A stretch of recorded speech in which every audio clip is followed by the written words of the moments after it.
ngayong umaga. Nako, Sandro, excited tayong lahat dahil 2 days to go na lang before Christmas. At tuwing sasapit ang Pasko, iba-iba yung mga pumapasok sa ating isipan. Nandiyan ang regalo, party, non-stop na kung saan-saan tayo nagbabakasyon at marami pang iba. Pero ano nga ba talaga ang tunay na kahulugan at diwa ng Pasko? Yan po ang ating aalamin ngayong umaga at makasama po natin ating very special guest this morning. Let us all welcome Bishop Ephraim Tendero ng National Director, Philippine Council of Evangelical Churches. Good morning, Bishop! Good morning, Bishop.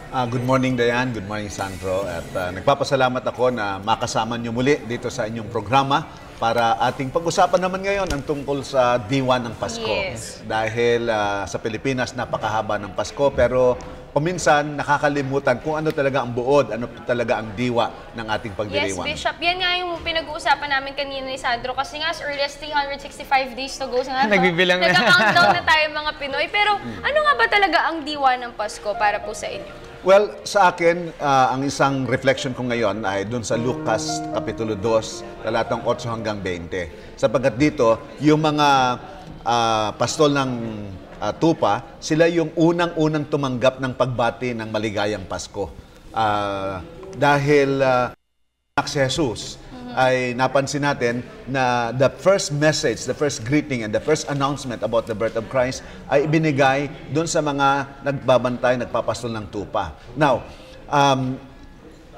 nung pagkakataong yon, yung mga pastol ay nagulat dahil an angel came before them. Pero sabi, huwag kayong matakot because meron akong mabuting balita ng malaking kagalakan. Ano yung mabuting balita ng malaking kagalakan? Luke chapter 2 verse 10, sapagkat ipinanganak sa inyo ngayon sa bayan ni David ang tagapagligtas na siya ang Kristo ang Panginoon. Yun ang pinakadiwa ng Pasko, yung kapanganakan ni Jesus, na siya ang ating tagapagligtas, siya ang ating Panginoong Hesukristo. Alam mo, magandang bagay ito, lalong higit na ngayon, marami tayong mga kababayan na hanggang ngayon ay nagdurusa pa rin dahil sa salanta ng sunod-sunod na mga kalamidad sa ating bansa. Nandun pa rin na marami pa rin nasa evacuation center doon nga sa Zamboanga. Tapos yung mga nandun sa Bohol ay hindi pa rin nakakatayo yung mga bahay nila na dumanas ng earthquake. Tapos napakarami, ilang milyong mga Pilipino ngayon nagdurusa dahil nga doon sa salanta ng bagyong Yolanda. Ay eto ngayon ang pagkakataon na maipakita na merong buhay na pag-asa. Sapagkat tulad ng mga shepherds ng pagkakataong yon, alam mo, sa bansang Israel, yung mga shepherds, they are considered class ng mga workers. Yes. Pero sila ang pinili na unang maging tagapaghatid ng balita, unang tumanggap ng balita at unang tagapagbalita rin naman tungkol sa kapanganakan ni Jesus. Kaya nga nung sabihing mabuting balita ng malaking kagalakan, in a sense, sila yung unang nagsabi ng Merry Christmas. Magala kayo, matuwa kayo, magdiwang kayo. Bakit? Ipinanganak sa Bethlehem ang tagapagligtas na siya ang Kristo ang ating Panginoon. So yun ang diwa ng Pasko na gusto nating ipabalita, ipahatid, lalong higit sa ating mga kababayan na hanggang ngayon nagdurusa na merong sapat na kadahilanan na pwede pa rin tayong magdiwang. Yes. Bishop, ito matanong ko, gaya nga ng mga napag-usapan natin kanina, sinasabi natin na ang Pilipino ay madalas maaga nga mag-celebrate ng Pasko.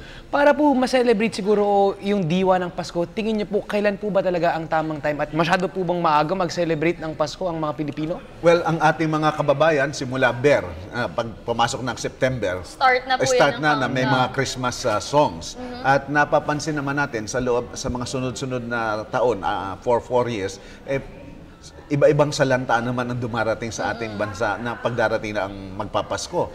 Kaya nga siguro ang ating paalaala na rin lang sa ating mga kababayan, bagaman nandun yung ating mahabang pagdiriwang, ang nangyayari ay nagiging commercialized. Diba? Dito ay ang mga malls ng namimili ng mga regalo ay hindi lamang commercialized, nagiging romanticized na iba pa nga, ang Desyembre ko yung malungkot pagka miss kita. Yung mga ganong masyadong romanticized lang ang Pasko. Kaya naman ay nakakalimutan na yung essence na ito ay panahon na kilalanin natin bakit naparito ang ating Panginoong Jesucristo. Bakit siya panganak. Saan ka nakakita na birthday celebration, no? Birthday ni Jesus. Pero lahat nagbabatian, Happy Birthday Jesus o Merry Christmas. Pero yung celebrant nakakalimutan. Di ba? Nag-exchange gifts sa isa't isa. Pero yun namang reason for celebration, hindi nabibigyan ng regalo. So siguro ang ating kahilingan, bagaman mahaba ang ating celebration, medyo yung focus ng commercialization, romanticism ng Pasko, ay tingnan naman natin na maapalaala na ang pinakabuod nito ay yung makilala natin na ang purpose na parito si Jesus para bigyan tayo ng kaligtasan, kapatawaran sa ating kasalanan at bigyan ng magandang buhay.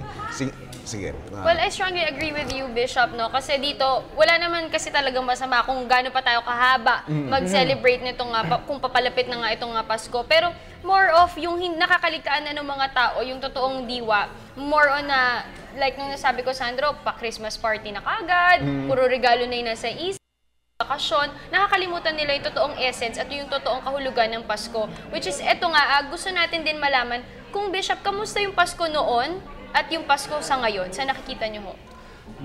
Ngayon, medyo marami ang nagsasabing mas malungkot ang Pasko ngayon.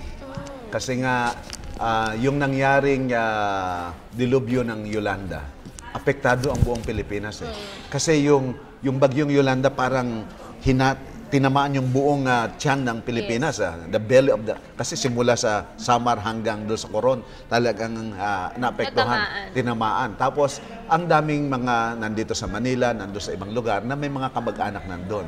O kaya naman yung mga nagtatrabaho galing doon, dito. Kaya lahat ngayon nadadama yung kalagayan ng kahirapan. Kasi yung mga ibang naging bagyo, halimbawa Sendong, Pablo, although masyadong devastating na yon, pero ito napakalawak, mas malawak. Kaya mas marami ang sasabing medyo ang hirap ipagdiwang ang Pasko. Pero at least nakita naman natin dito na nakikita talaga dito yung totoong essence ng Pasko kasi talagang nakita mo yung dagsang tulong. Talagang nag-share ng blessings. Makikita mo dito yung pagmamahal sa bawat isa at yung talagang binigay nila yung oras at effort nila makatulong lang sa ating taong bayan. Marami nga na sa halip magkaroon ng magarbong Christmas Dinonate na lang nila. Yung iba naman talagang nag-cancel na ng Christmas party. Yes. Meron ding iba na sa halip na magbakasyon, magpunta, nagpupunta sila ngayon doon sa lugar na sinalanta ng bagyo. So, yun yung essence ng Pasko, na kilalanin natin na meron tagapagligtas ang ating Panginoon, yung pag-ibig sa ating kapwa, yung ating, unang pagpupuri sa Diyos, pag-ibig sa ating kapwa, yun ang mga dapat nating ipairal sa ating pagdiriwang ng Pasko. Yes. Ito, Bishop, gusto ko naman matanong, kamusta naman? Siyempre, alam natin na pag dumarating na ang Pasko, marami tayong mga iba-ibang ritual na ginagawa tuwing season na to. At isa na nga dyan, ang Misa de Gallo, ang Simbang Gabi. Kamusta naman po ang nagiging reception nito sa mga Pilipino ngayon? Mas nakikita ba natin, mas marami na ang nagpa-participate or gusto ngang kompletuhin itong Simbang Gabi ito? Actually, makikita natin, punong-puno pa rin ang mga simbahan, no? Na dahil yun naman ang isang maganda pa rin sa pag-iisip ng mga Pilipino na pinaghahandaan ang Pasko na yung pagkakaroon ng simbang madaling araw at yung ibang mga Christian churches din meron din silang mga simba yung iba sa gabi, yung iba madaling araw. Ang mahalaga nga nun ay binibigyan natin ng diin na ang kahalagahan ng Pasko hindi lamang materialism, romanticism. Although kung minsan, yung mga kabataan ninyo, medyo nainggan yung madaling araw na sumimba dahil parang maraming kami po ni barkada. Sandro, hindi naman sa barkada, talagang ano talaga namin, advocacy, at talagang devoted kami devoted kami na talagang kompletuhin yung 9 days, every year. So pang 10th year na to ni Sandro, I believe. Okay. So ang mahalaga nun ay nababawasan natin yung masyadong emphasis ng commercialism and romanticism at yung spiritual aspect ng Pasko ay nabibigyan din ng diin. Kaya mabuti naman na sa ganitong panahon ay manumbalik tayo sa Panginoon at tingnan natin tulad ng mga pastol ng tupa nung sila ay pagsabihan ng anghel na narito mabuting balita. In fact, ang maganda nun pagkatapos na sabihin ng anghel may choir of angels. Imagine that, na merong koro na nagkakantahan na glory to God in the highest at kapayapaan sa lahat ng mundo. Kaya gusto nating makita na yung kapayapaan mangyari sa ating bansa, yung kaayusan ng buhay.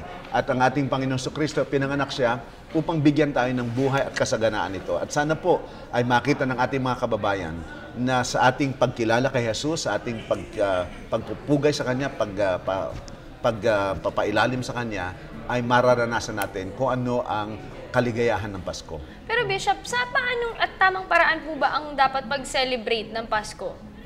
Well, halimbawa, nandyan yung may mga family reunion, may mga family gathering, o kaya naman ay mga parties. Siguro ang aking kahilingan lang, kung magkakaroon tayo ng mga family reunion, parties lahat, ay magkaroon tayo ng kaunting pagkaroon sa umpisa pa lamang o sa may major portion na magkaroon din tayo ng pagkaroon ng pagninilay-nilay, pag-iisip tungkol sa ano bang dahilan ba tayo nandito. Kasi yung iba ay talagang baliwala na hindi na napansin na nag-gathering sila, nagsasamahan sila, nakalimutan na kaya nga pala tayo nandito ay sineselebrate natin ang birthday ng ating manunubos, ng ating tagapagligtas. So kahit na anong celebration, magbigyan tayo ng konting panahon at yun ay magbibigay sa atin ng ganung paalaala na ang pinakabuod nito ay naparito si Jesus para bigyan tayo ng buhay at kasaganaan ng buhay. Pero kayo, Bishop, paano po ba kayo magse-celebrate na inyong Christmas? Ang aming Christmas, unang-una ay yung aming family paggising sa umaga, or actually, Noche Buena, di ba? So, Noche Buena kasama yung family, pagkatapos ng simba muna sa gabi, tapos Noche Buena, gather kami, tapos nagsisindi kami ng kandila. Tapos, pag nasindihan ng kandila, magbabasa kami ng Christmas story. At magkakaroon ng maikling panalangin. At pagkatapos ng maikling panalangin, nandun na yung celebration, kainan. Tapos, kinabukasan, ay meron kaming tradition sa family na kahit lahat ng anak, mga apo, hindi agad nila binubuksan yung kanilang mga Christmas gift. Iniipon yan doon sa may Christmas tree. Tapos sabay-sabay Tapos, bubuksan. pagdating ng Christmas, siguro after ng lahat ng celebration, doon na bubuksan. Tapos, nagkakaroon ng pagkilala na lahat ng gifts na ito nangyari dahil sa kabutihan ng ating Panginoong Diyos. So, kahit yung pagbubukas ng regalo is a time of worship, is a time of recognizing the goodness of God. Yes. Bishop, siguro huling katanungan na lang po. Ngayon nga po celebrate ni Jesus ang kanyang birthday. Ano po ba ang magandang iregalo natin sa kanya sa araw ng kanyang kaarawan? Ang unang-unang o pinakamagandang regalong pwede nating ibigay, yung ating sariling buhay. Kasi si Jesus na parito, yung kanyang buhay ibinigay niya para sa atin eh. Iniwan niya ang kanyang karangyaan sa langit na parito sa lupa sapagkat nais siya tayong tubusin, nais siya tayong bigyan ng bagong buhay, nais siya tayong magbigyan ng buhay na walang hanggan. Kaya ang pinakamaganda nating regalo ay ibigay natin din bilang pagtugon sa kanyang pagmamahal ang ating sariling buhay. At pag ibinigay natin, higit na pagpapala, higit na kalinga, at higit na patnubay ang ibibigay ng Panginoon sa atin. Right? Alright, thank you so much. Ang dami nating natutunan from Bishop at talagang sana pati mga viewers natin, alam na nila yung totoong essence at kahulugan at diwa ng Pasko. So, thank you so much for joining us this morning. That was Bishop Ephraim Tendero, National Director po ng Philippine Council of Evangelical Churches. Maraming Merry salamat. Christmas, Bishop! Merry Christmas.